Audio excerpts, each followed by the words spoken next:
The National Health Insurance Bill is currently before the Portfolio Committee. This bill is the first step in government's plan for universal health coverage. The department says once that's achieved, all citizens will be protected from the financial impact of seeking health care by 2030. Opposition parties, however, expressed concern about the department not being able to get the basics of healthcare right. My constituency office, just in Hopetown alone, this is apart from Britstown, that had its own issues where a patient died because there were no emergency services available. In Hopetown, there were two cases. One of a young man that was struggling and had an emergency, couldn't get to a hospital.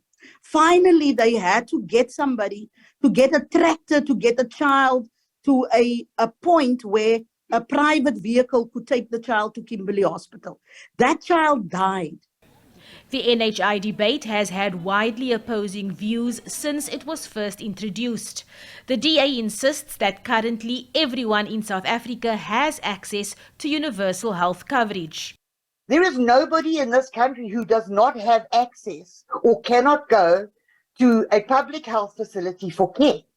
Absolutely not. We all can. Whether you have money or not, everybody in this country has access to a public health facility. What they can't get is quality of health care. And that problem lies solely on the doorstep of this department.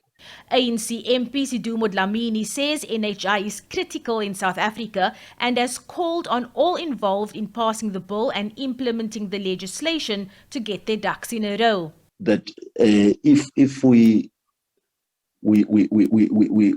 combine the two wrongly, indeed we will contribute in delaying South Africa to realize NHI and the universal health suffrage.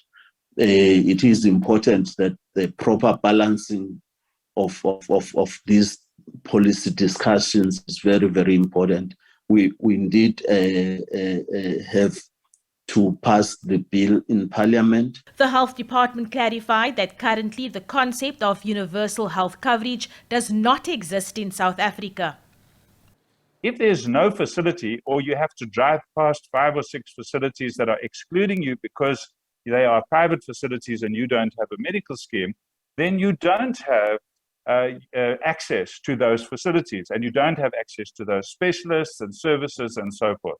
And the big challenge we have is more than half of all the spending in healthcare at the moment in South Africa is spent on only those who have medical schemes. So if we doubled the public health budget, we would still not be able to get to half of the spending in the private sector per capita. And clearly the only way to do that would be to double the budget. So the solution is in the National Health Insurance Bill. The NHI bill was first tabled in Parliament in 2019. 4 years down the line, committee chair Dr. Kenneth Jacobs said he was encouraged to see the department give a proposed implementation date. He said in terms of timelines, the committee has about 4 meetings left to discuss the bill. One of these meetings will deal with the legal opinion on the bill.